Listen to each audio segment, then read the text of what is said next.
Thank you.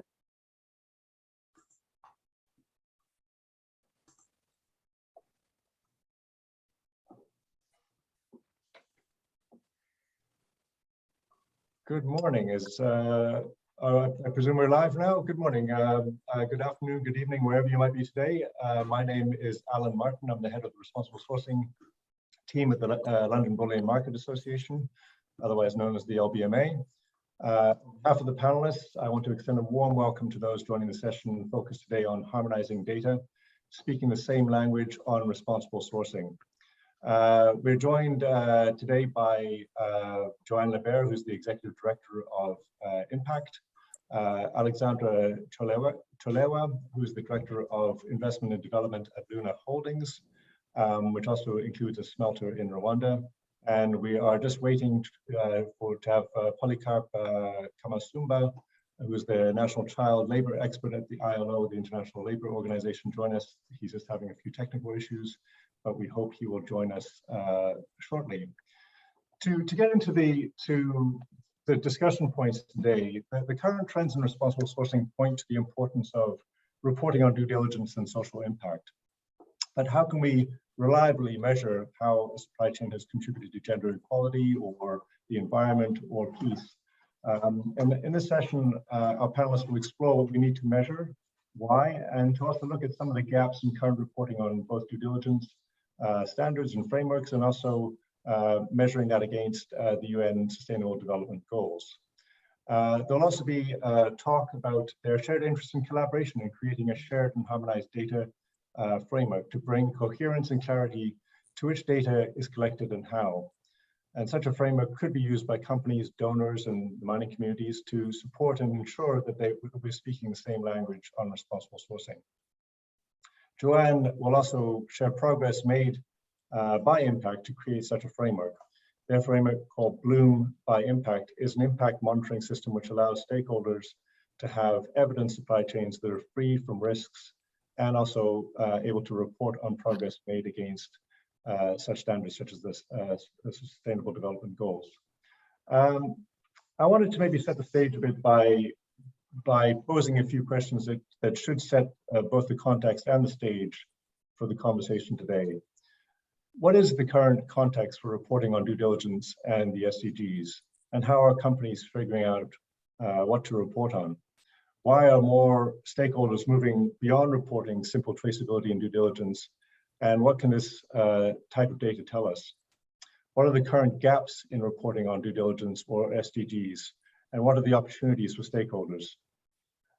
I think that, from just quickly before I turn to Aleksandra, I just wanted to give a few points from an LBMA perspective on some of these issues.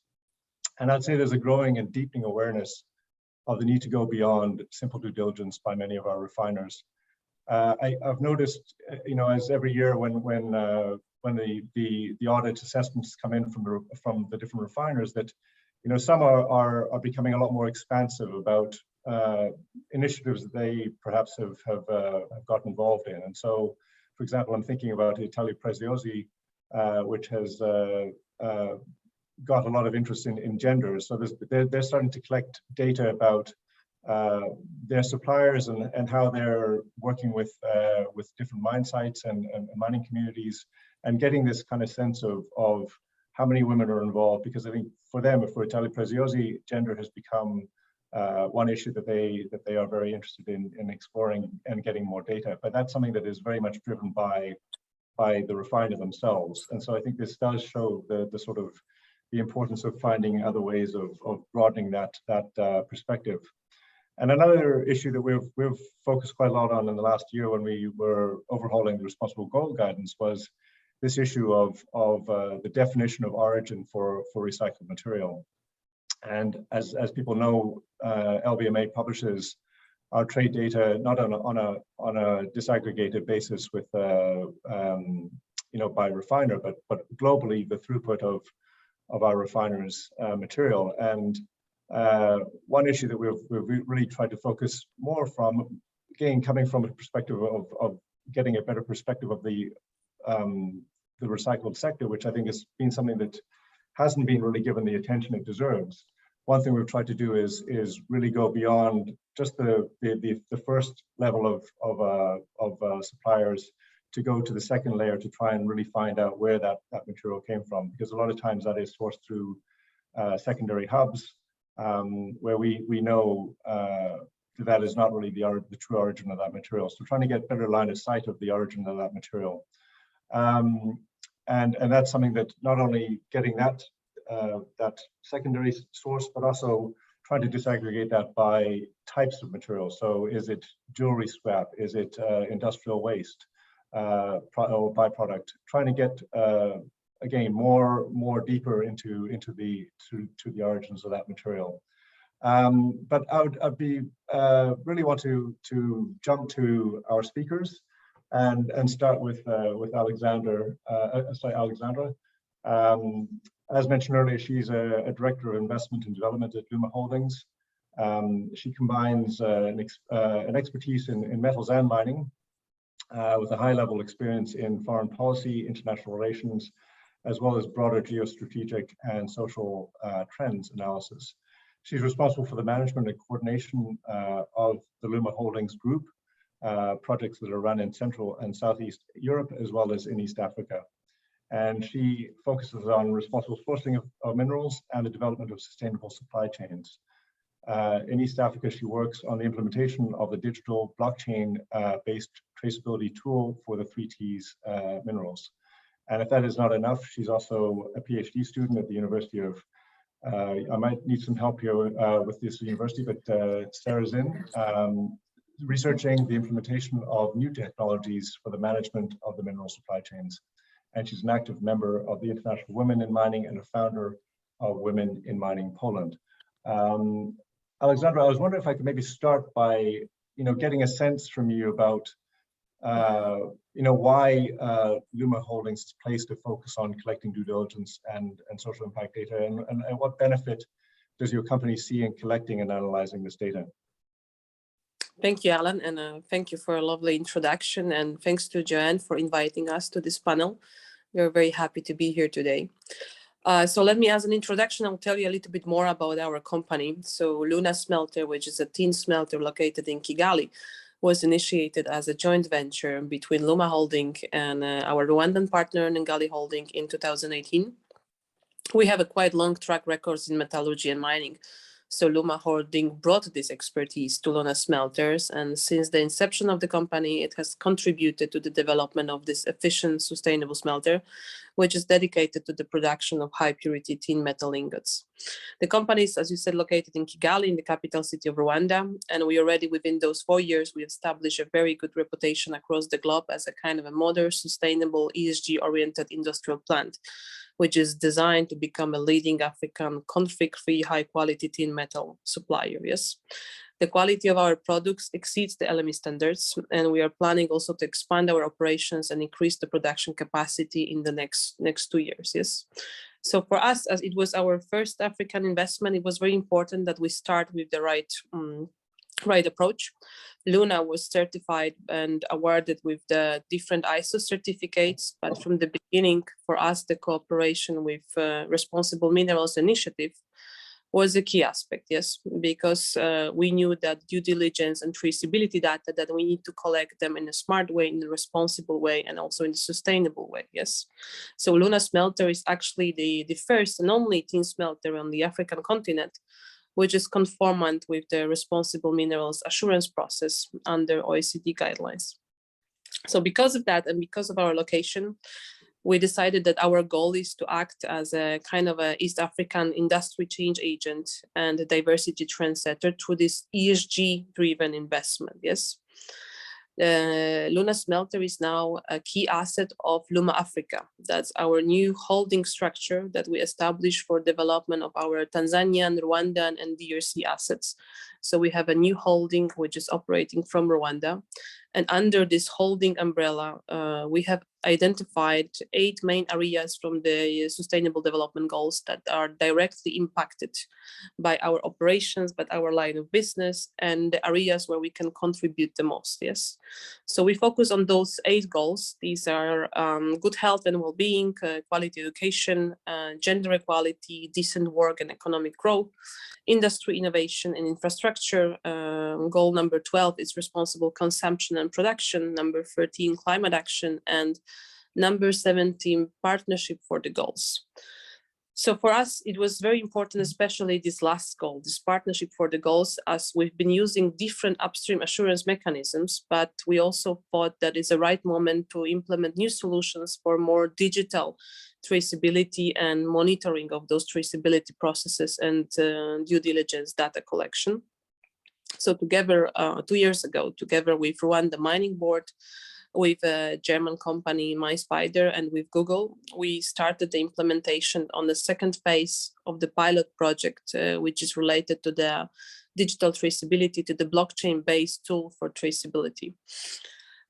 We decided to use a solution which was developed by MySpider and checked in Peru, which is a tool, which is a blockchain-based tool, which enable mines and smelter capture critical information, not only critical from the Dodd-Frank Act point of view, but also from the new EU regulation on the conflict minerals. Yes, we've been working with this tool for already 2 years, and our tin metal is presented on the blockchain since the last quarter of 2020.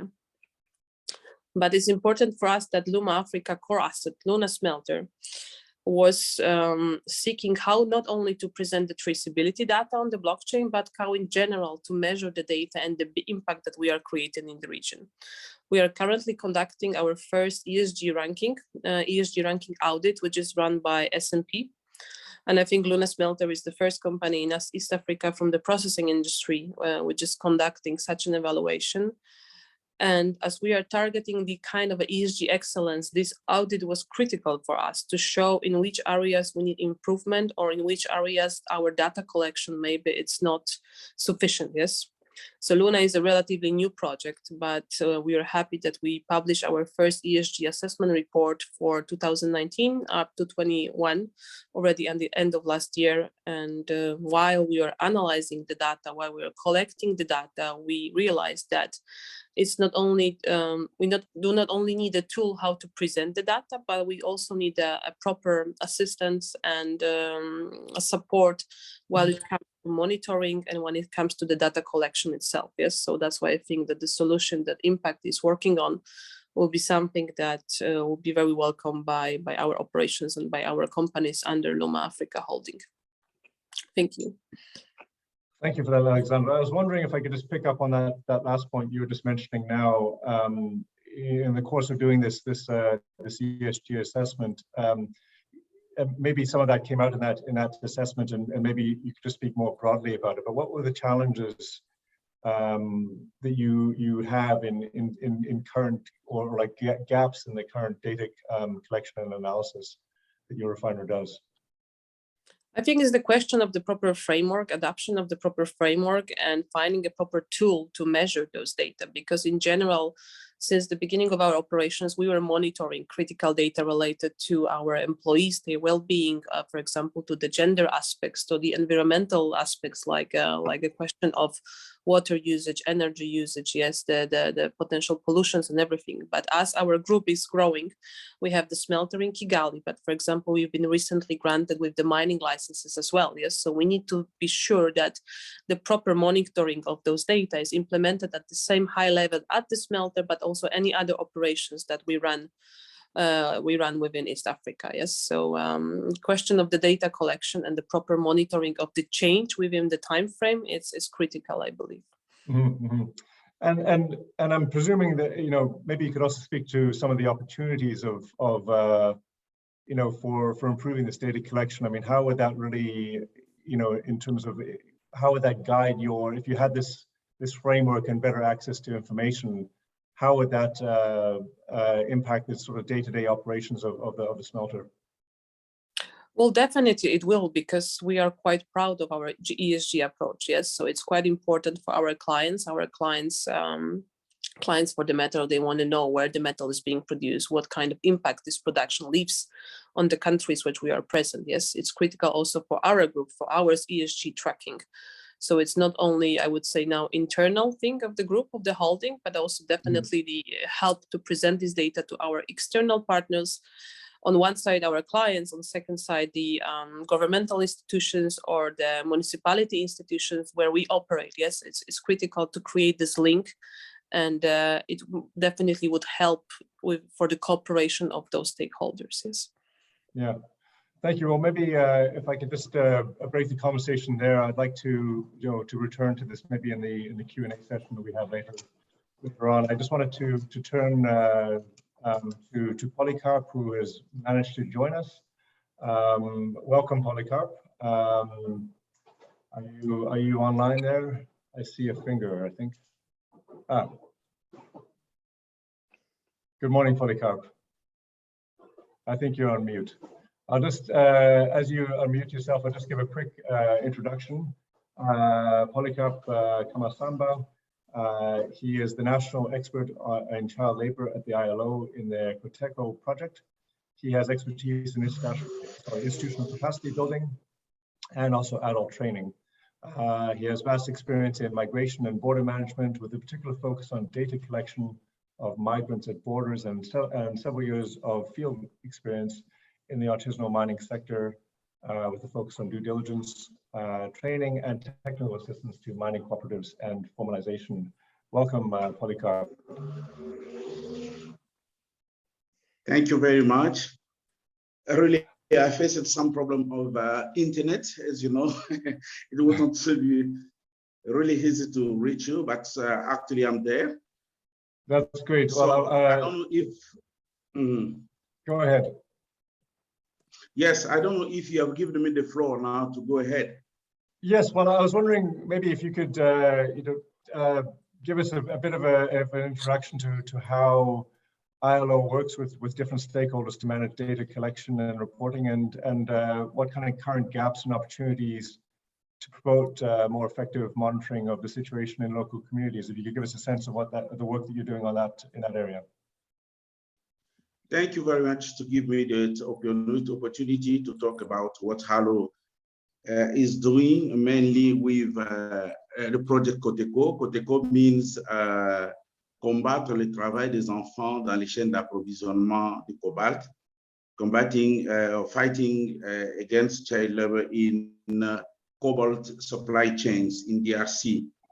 So, as you know, child labor in the artisanal mining is a phenomenon of great concern to the government of the DRC and all partners committed to the right of children. Several national and international actors are assisting the DRC government to end child labor in DRC. Several initiatives have been launched, but the impacts are difficult to measure on the ground for several reasons. The first one is the lack of coordination between different programs and the failure to align these programs with the national vision or policy and strategy, and the absence of reliable data to inform these programs. Regarding to the latter reason, the lack of reliable and coherent statistics that can lead to the gradual and consistent elimination of child labor has weakened the result of stakeholders' multiple intervention to eliminate child labor in the mining sector in the DRC. So, determined to put an end to this scourge, the DRC joined the Alliance 8.7 to expedite the elimination process of child labor. As a pathfinder country, in 2021, DRC presented 2 action pledges to effectively address child labor, including the revision of the DRC National Action Plan to address the worst form of child labor and the creation of a child monitoring system. In the support to the government of DRC in the fight against child labor in mines, ILO is implementing the Coteco project thanks to US Department of Labor funding. Through the Coteco project, the International Labour Organization is assisting the DRC government in the creation of CLMS. By CLMS, I mean Child Labor Monitoring System. And the DRC government is aiming through the CLMS to develop standardized data collection and processing tools and procedures to be used by all stakeholders in the fight against child labor and in compliance with the national policy framework. So the child labor monitoring and remediation system that ILO is developing on behalf of DRC government is a tool of the country's national policy that guides the activity of the government and its partners towards the fight against child labor. CLMS is simply a set of aligned activities carried out by the different parties involved in a coherent manner in the process of combating child labor. They include the government itself at both national and provincial level, as well as actors from private sector, civil society organization, mining communities, and partners. The system runs from the identification of child workers and their registration in the database to case management of each children to understand the causes of his work and his family situation. Then comes referral of children according to their situation and aspiration to appropriate services, support to all families and vulnerable communities, and it ends by the social reintegration of children. To build this system, the ILO is using an increasing approach, working with stakeholders for their contribution to ensure that partners programs are advancing the elimination of child labor in line with the child labor monitoring system. Information from the child labor can be used for statistical purposes. However, its primary use is to ensure the immediate treatment of child labor cases. The constitution of the database provides a real and reliable statistic on child labor, the causes and their presence at work, their average age, and information on their parents and communities. This information can be used in the preliminary preparation of a careful case-by-case study of these children and their referral. Stakeholders will be able to receive information that is known in the system and focus on activities such as amending known information, supplementing known information, and providing updates on progress in managing the system. In this way, cooperation between communities, government agencies, and non-government parties, workers and employers organizations will surely emerge. The regularity of the chain of action of monitoring and remediation of child labor makes the system effective and encourage employers and communities to implement the child labor legislation and maintain their commitment on the fight against child labor. So the importance of CLMS in eliminating child labor is paramount in that children observed and identified with the appropriate tools, we have reliable and accurate of data, are registered in a reliable database that the government can use for multiple purposes.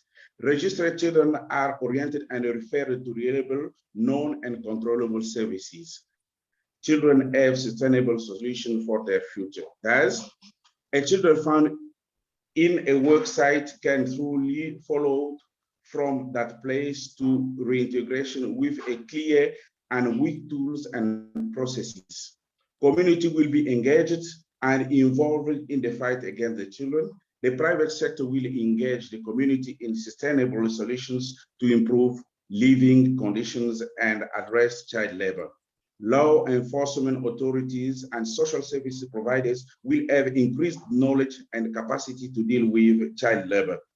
And at last, the government will have the means to coordinate information on child labor from several sources and in turn guide its policies on child labor management.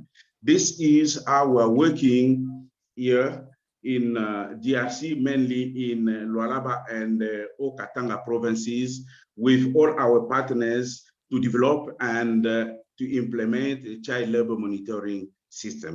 Thank you. Thank you very much for that, Polycarp. I was wondering if I could just, pose just one question.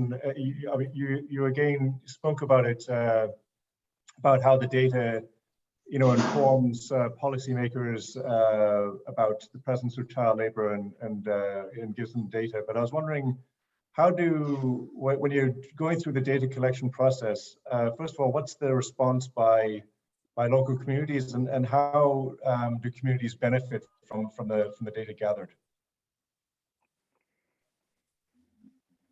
Thank you very much for your question. With this system, the first step is that we have to observe and identify all these children from the mining site. And in doing so, communities are involved. Why? Because we have a number of children, and most of the time, those who are engaged to collect the data are coming from different communities. The second aspect is that once these children are registered and registered in the database, I wanted to say, the second thing is that we have a case-by-case study. It means that each child is a case, and we study the case of the children and also his family. All these data are collected and can help just to see how to refer the children, but also how to help the family, because there is a real link between child labor and a community and family situations. So the community is involved at each level, at the observation and identification, but also when there is a case-for-case studies, because we have in that our database, we'll have also all service providers informations, all service providers in the region. So I say in Lualaba and in Okatanga, we have all the services, but also we have the condition of families, so that someone who wants just to make action for families linked to the child labor can have more information when dealing with consulting our database, because all this information will be recorded and kept for all those who wanted just to have one intervention for the communities or for the families or for the children. Thank you very much, Polycarp. I noticed that there's some questions that are coming in the chat, which is great to see. If people will allow me, I'm going to hold off on posting those to the speakers until the end of the presentations. Joanne is going to be next, and then I think we can return to the questions and have pose those to the speakers more generally. Our last speaker is Joanne Lebert, who's the Executive Director at Impact. I think she's very familiar to many of us in the OECD world. She's the co-chair of the multi-stakeholder working group. She joined Impact in 2011 and leads their work to improve how natural resources are managed where security and human rights are at risk. Her work is focused on contributing to responsible forest, conflict-free minerals, and she's helped Central African governments launch and implement a regional strategy to tackle conflict minerals. She's a policy advisor, frequent guest speaker, and a trainer to policymakers, private sector representatives, and civil society organizations. Like Aleksandra, she's also comes from an academic background. She was based at the University of Ottawa's Human Rights Research and Education Center. She focused on gender-based violence in conflict settings in Africa and how it is impacted by the extractive industry. Joanne, welcome. Great, thanks, Alan. I'm sure you are here to explore how Impact has witnessed the need for companies to move beyond due diligence to monitoring of social impact, to truly understand the role of their supply chain and to avoid unintended consequences like gender inequality. I was wondering, maybe would you like to start perhaps with the presentation, or should I jump in with the questions? What's your preference? How about I go to the presentation first? Great. And I also just want to clarify that it's also through our own experience that we recognize the need for impact monitoring. So our interventions and our work in the sector very early on made us realize that we needed this type of framework. So it's a framework that we created for us that we're now essentially sharing with others. So if I may, I'm going to share my screen. So please do so. Presentation. Great, thanks. I have many screens, so I got to make sure I got the right one. So do you see that? Yes. Excellent. So one of the things I regret today is that unfortunately we don't have a local civil society partner speaking. We work in many Francophone countries of Africa, and language was a bit of a barrier, unfortunately. And the person we had lined up who was English speaking, unfortunately couldn't make it at the last minute. So just a caveat that I know how important it is to have local civil society partners, and we'll do better next time for sure. Allow me, Joanne. Okay, thanks, great. So Alan, you already introduced a bit of the background of impact. I don't need to go into that, but our focus areas are listed there. It is, I think, important to say that we've been around the block. We've existed since 1986. We started in diamonds, then 3Ts, gold, cobalt, colored gemstones, etc. And we work with a whole host of stakeholders, from ASM supply chain actors and communities, producer nations, national, regional, and international bodies, as well as mine to market supply chain actors. Now, we're also experts in monitoring and evaluation. We have a deep expertise in this and capacity, and I think that's an evidence by the fact that we apply that expertise to co-create the monitoring and evaluation framework for the OECD due diligence guidance, which is available on the OECD website and was published in 2021. So this M&E framework has been integrated into the system I'm going to present today for full alignment with the OECD's M&E framework. And it's not, as been mentioned, it's not only to monitor conditions on the ground, identify risks, et cetera, but really to generate the right analytical insights in order for all of us to know the impacts of what we're doing and to really advance insights in order to advance the greater objectives of SDGs, Sustainable Development Goals, and ESGs. So Bloom really begins with, well, personally, with questions I raised early on about the effectiveness of the Kimberley process in the diamond world, because we've been involved with the Kimberley process from the very beginning, from its inception, but really operationally with Just Gold, a project of ours that has been operational for several years. And we really started to look at these issues from 2016 onwards. So Just Gold is a responsible, essentially work to set up responsible ASM gold supply chains from conflict affected areas. And we've worked in the DRC and Cote d'Ivoire on this project. Work in Uganda is forthcoming. And so in the development, and you see many of the milestones and realizations we've had there in these different contexts. And it is challenging, of course, but we have had some important or realized some important milestones.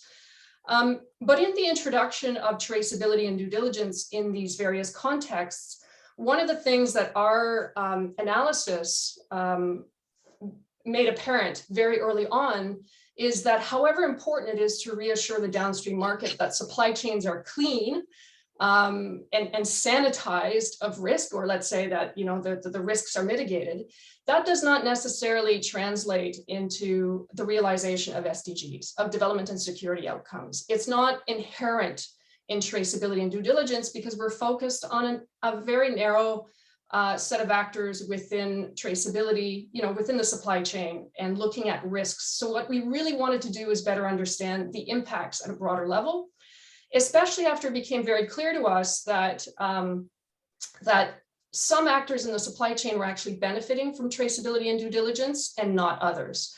Specifically, men's incomes were increasing, but not women's because of the inherent gender inequality in supply chains and in the sector. So what we saw then, inadvertently, and I'm a feminist, I come from a women's rights background, so I was quite, I'm not gonna say shocked, but I was, let's say, compelled that we had to take action when we saw that men's incomes were increasing, but not women's. And so we were inadvertently contributing to gender inequality. So then we brought in a number of complementary projects and programs.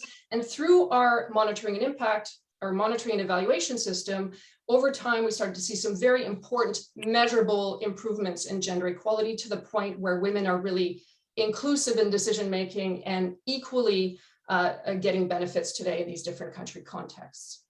So this experience really led to the creation of Bloom by Impact. So the challenge today is it seems that everyone's really hungry for data and impact monitoring.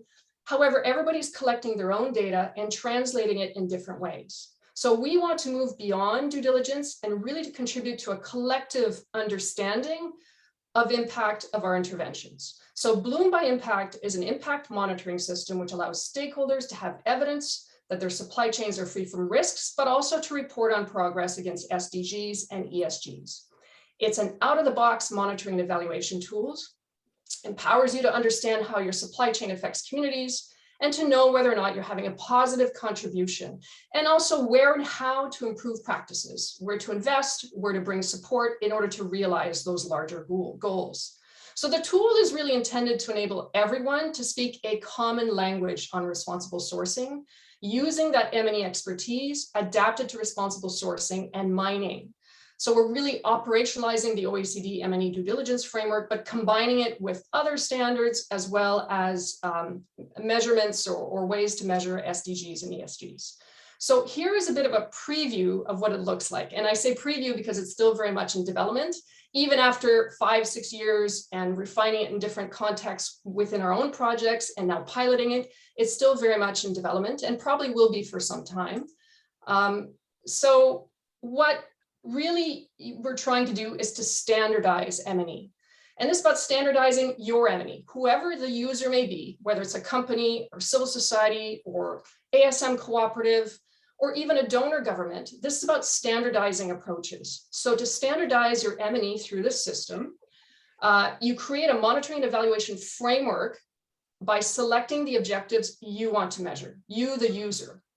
Then you generate a data collection protocol for your framework, which allows you to know which data to collect and how, and you share that with your team for data collection. The data is collected using this information, using this guideline and this data collection protocol. You then upload the data, you request a report, and then you receive a report against your framework stated objectives as selected by you.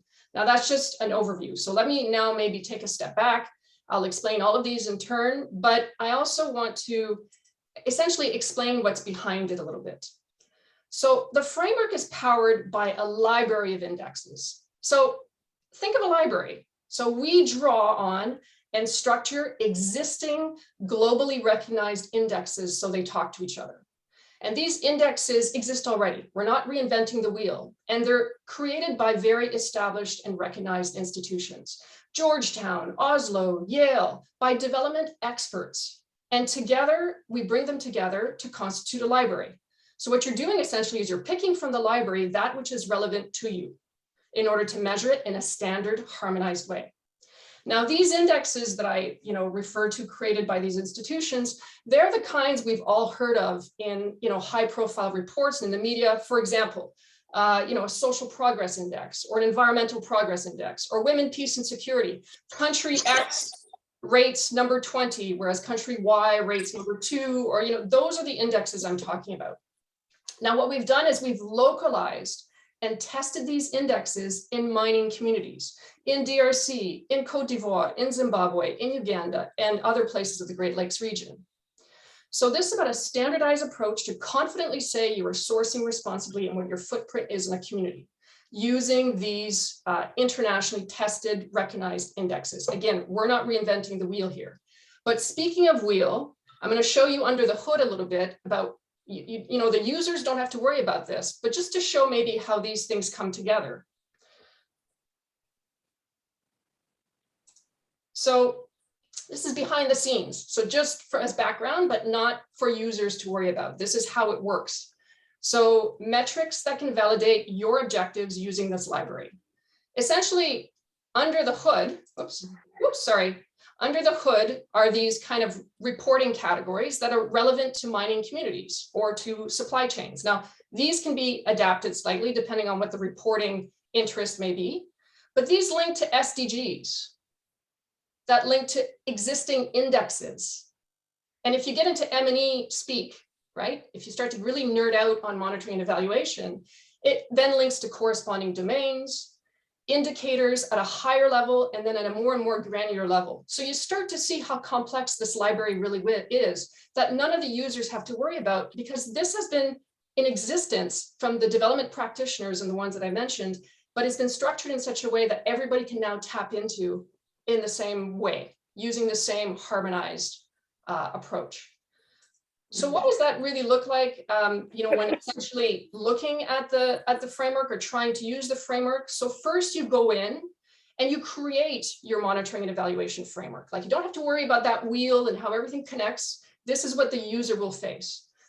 So you essentially log in and you choose either essentially for your, well, there it says compliance, but it's either your standards and your compliance or your social impact. And here it's written as sustainability reporting. It underscores that we still have to, I think, tweak some of the language in the software itself and in the presentation of it.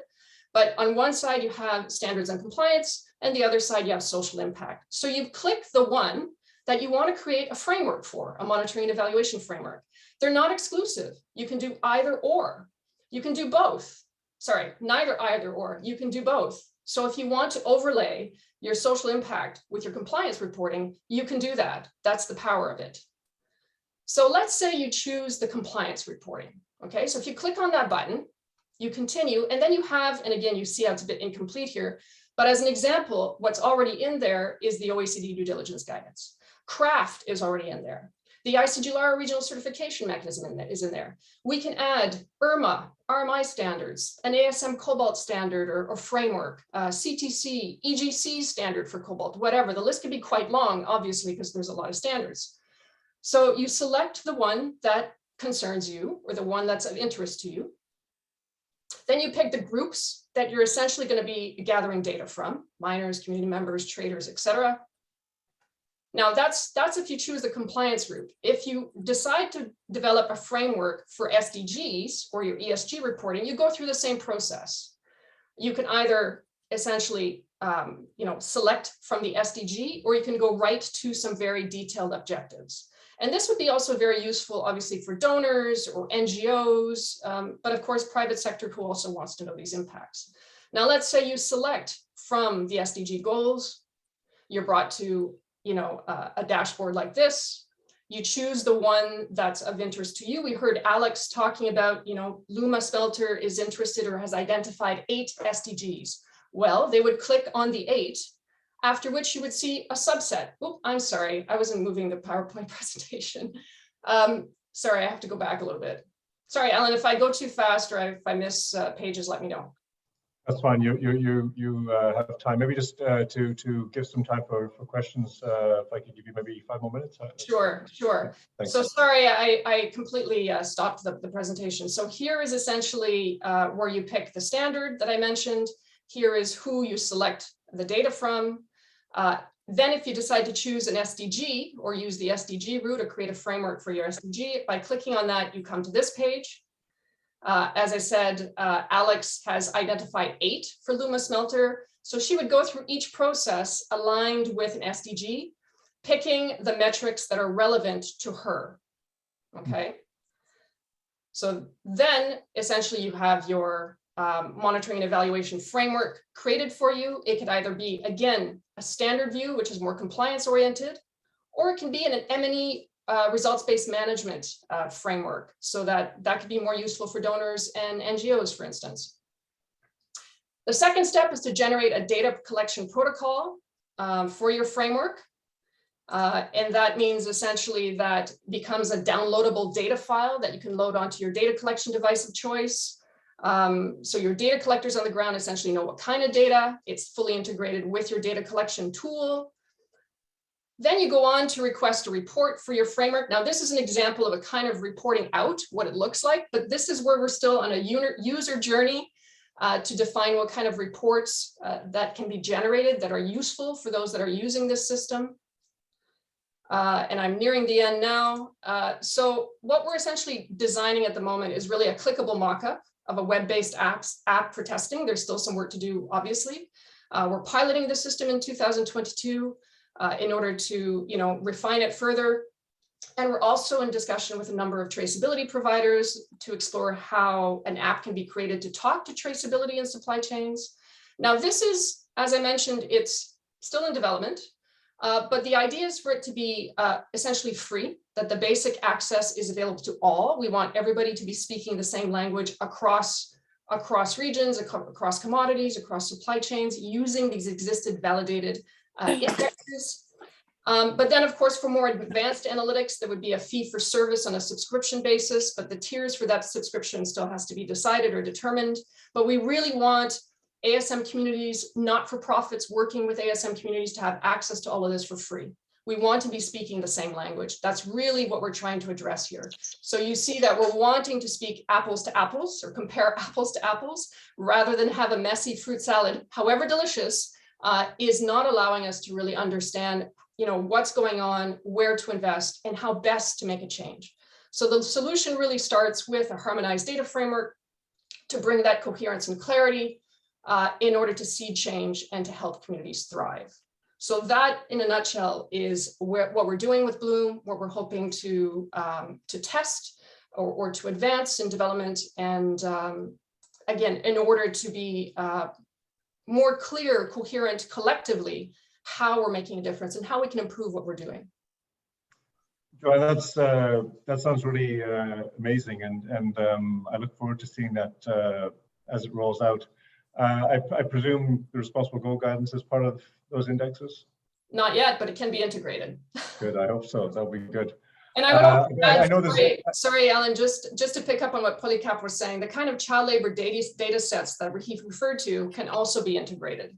Okay. So again, the idea is to have these, think of them as books in the library that are speaking to each other, but using a coherent framework. Yeah, no, I mean, I know there's a lot of interest in this, and I think even across industry groups in terms of complementarity between different standards as well. So I think this is certainly got a lot of, will have a lot of interest when it comes on stream. There's one question in the Q&A which I think is quite relevant to this discussion, and it's from Armel. He says, how can coordination of programs on the ground help harmonizing data when all organizations consider data as their own property and don't want to share it? Yeah. I throw that out to all the panelists, but Joanne, maybe you want to start with that, because I know that this is a very big concern in out there. So we're just providing the framework, right? So let's say partners, the government of DRC use this, for instance, or implementing agencies or organizations are using this. In the end, what we want to do is to be able to compare across each other. Mm-hmm. So it's more about the framework and speaking the same language, and not about appropriation of data or whose data is more important or any of that kind of proprietary language. It's more about, if we use a framework that has essentially, like I said, indexes or ways of measuring that are already internationally recognized, mm-hmm. then we can talk to each other in a way that's coherent. Ultimately, that's the point. Just a quick follow-up before I ask the others about that too, though. But I mean, do you think that with something like Bloom, if you were to receive a printout or report of your company or your NGO, or whatever organization you might be, would that be something where it would give you a sense of where you are in maybe meeting an SDG, for example? But would it also give you some kind of insight if you are failing, if you are completely off that target? Yeah, so I mean, that's information that the user would have access to. Right. But that's actually a positive thing. I think, like I said, we recognized that we were deficient in gender equality, and we took measures to correct it. So I think that's actually a bonus. That's actually why we should do this. And I think one of the pluses, as I mentioned, is that those indexes are linked to, remember I was saying country X ranks whatever, and country mm-hmm. Y ranks low. So you can actually, that data exists at a national level through those indexes. So you're also able to collect to compare what you collect benchmarked against essentially the national data. So it can be extremely insightful about your local context because you can compare it to the national level, even the global level. Mhm. If other people use the same framework, you're speaking the same language. But if things come up that say you're weak on X, Y, and Z, I mean, that's for you to address. I mean, this is a tool in order for us all to do better. Aleksandra or Polycarp, I mean, maybe could you also speak to this issue of, in the course of your data collection, whether you've had incidences where people don't want to share information, they consider that proprietary, or maybe you can just speak to that issue of how you've dealt with it in those instances. If I may start, I think the kind of a tool that that Joanne and Impact are developing, it's really will be needed because, as we said, you have many companies. Not all of them want to share the data, but at least it's very important to see what kind of data and how they are being collected. Mm-hmm. So then we can compare which company is achieving what kind of progress while impacting the activities on the ground. Yes, from our group perspective and LUMA Smelter especially, we are building our value on the ESG matters. So for us, it's natural to share the data, and when don't we are actually proud of what we do and how we came to the country and the region and what is our activities there. Yes, so that was never an issue. Thank you. Yeah. Polycarp, any comments from you? I think you're on mute as well, Polycarp. Yeah. Yes. So as I said, it's what we need for the time being is to try to have a standardized tools of data collection. Mm-hmm. That will just help us or help all stakeholders to collect the same kind of data, the same information that can be uploaded in the database. So once again, we think that there are a set of information that everybody wants to know. Apart from that, each stakeholder has got his particularities on some or more information that can be headed. So what we need now, and through our discussion with of stakeholders, is to have standardized tools for data collection and also standardized tools for referral. Okay. So this is what we are going to how we can do that. People can share the information. Okay. Polycarp, there's also another question in the chat that's directed towards you. It asks, they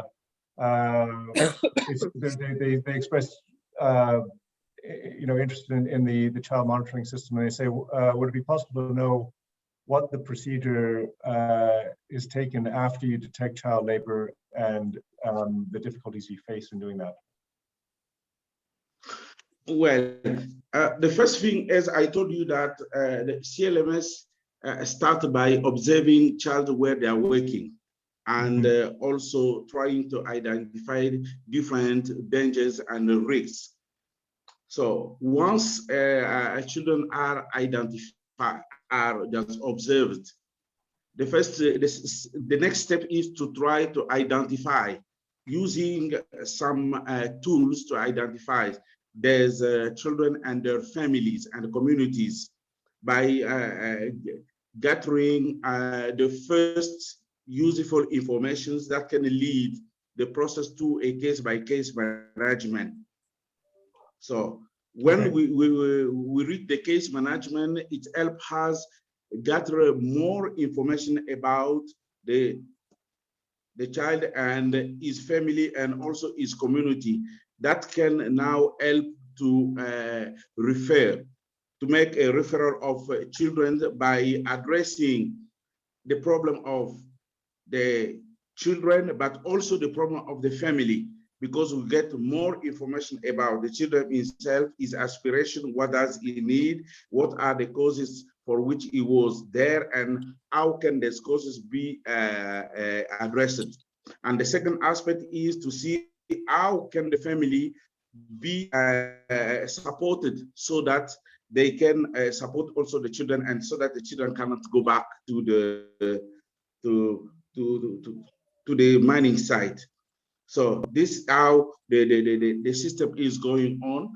trying to solve the problem of the children, but also taking care of what the family and the community can, how the community can be supported so that the problem of the child labor can be addressed. You know, as I said it, the child labor is a concern of everybody, and our daily action should contribute to the fight against the child labor by improving the condition of family and communities, improving the basic infrastructure, free education, corporate social responsibility, the fight against poverty. All of those are the means we can use to fight against child labor. But the process is that we observe, we identify and register children, we register their condition and the condition of the family, and try to find good solutions either for children and for the community and also the family. Okay, thank you, Polycarp. Aleksandra, I was wondering if I could ask you a question. I mean, in collecting the data that you do for due diligence purposes and also to measure social impact, you know, what benefit does LUMA get from collecting and analyzing that data? Well, it's definitely, first of all, it gives us the full picture where we do operate, how we operate, and what are the consequences of our operations. Yes, that's very important for us as a group. You have to understand when we came to Rwanda, for example, the traceability team was actually the first team, even before the metallurgical expertise team, that we have established, because we wanted to fully understand how to become the future ramp conformant smelter. Yes, that's the key for us. Yes, but as I said, now as we are growing and now thinking about our future own mining operations, and we are extending our operations to other countries as well, I think the collection of the data will have a direct impact of building of the value of our company. Right. That makes sense. I mean, I presume you could take that. I mean, let's say, for example, you were to expand to another country, you could use that information to perhaps guide that investment. Definitely. Yeah. Joanne, there's a question to you. It says harmonization is a great idea. What a great initiative or mechanism by which to resolve whether your Bloom framework is used to achieve interoperability rather than somebody else's. For instance, that which Hélène presented in the previous session on M&E. And are you aware of others? I'm presuming other examples like Bloom. Well, I'll answer the last question first. Not to my knowledge. The idea here is that there are many, I would say, research and impact monitoring that's going on, but it tends to be, I would have to say, either localized or that indicators are developed for those particular initiatives, which totally worthwhile. But the challenge is that there are so many of these, actually, that again, the overarching framework that can potentially link them all together is missing. And so by using, like I said, indexes that are already recognized by the international community, you can do it across context. You have an overarching architecture by which all the great work that people like BSP and others are doing on the ground, or IPIS, they can borrow those indexes. They can continue with their research and as they're doing, but by using the framework, you can go one step further and allow your data to talk coherently across others, but also to be benchmarked against national data. So it's a plus. It's not a competition. It's actually a plus. And it's a framework that allows, again, to compare against national data, even globally, by using these accepted frameworks, but also for us to speak essentially coherently across each other and across contexts. And that's what's missing. And because, like I said, we have fruit salad. It's tasty. Everybody's doing great work, but nobody's speaking the same language. So this is the solution. And again, freely, I mean, and to work with NGOs and others so we can actually speak coherently, but it's not to prevent or to stop or to be a competitor to all the great research that's happening already. It's a framework by which, they can use some of those indexes to perhaps structure some of the research in a way that can feed kind of a larger objective. So in some ways that answers the first question about the incentives, that people are getting apples to apples and they're getting usable data. Yes, and a lot of the demand is actually coming from private sector, who actually wants to make sense of all the research that's going on. They're looking for a coherent framework. It's not to disavow or undermine or compete with the research that's happening on the ground. It's more about how to amplify it in a way that's usable for them to talk across their supply chains. They're sourcing many materials from different contexts. So for them to have that framework is a way to actually further exploit the research that's happening and maximize it. And it's coming from communities who also want access to and are deserving of, because it's their data, deserving of analytics that allows them to know what they should be lobbying for, the kind of decision-making that should be done, and creating those enabling environments on the ground. So this is, I think, a plus. It's not a competitor. It's meant to essentially allow us all to speak together more coherently. We've been working together, many of us, for 10, 15 years. A lot of great work's happening. So how do we really tap into that? Well, let's leave it there, Joanne. I think we're slightly over time, but I wanted to thank you and Aleksandra and Polycarp for your presentations today. I thought this was a really fascinating and timely topic to discuss about information, because I know certainly from LBMA's perspective, we're always looking for more data and trying to understand it and crunch it and be able to use it. Not only to inform our own evolution of the responsible gold guidance, but also just our interactions with refiners and external stakeholders. So I think this tool you're developing and others that Polycarp and Aleksandra are working on as well, I think are really timely and necessary. So thank you to all of you for your contributions today. And for those at home, thank you for watching. Take care. Thanks, Alan. Thanks, everyone. Bye-bye. Bye. Bye. Very much. Thank you. Bye-bye. Bye.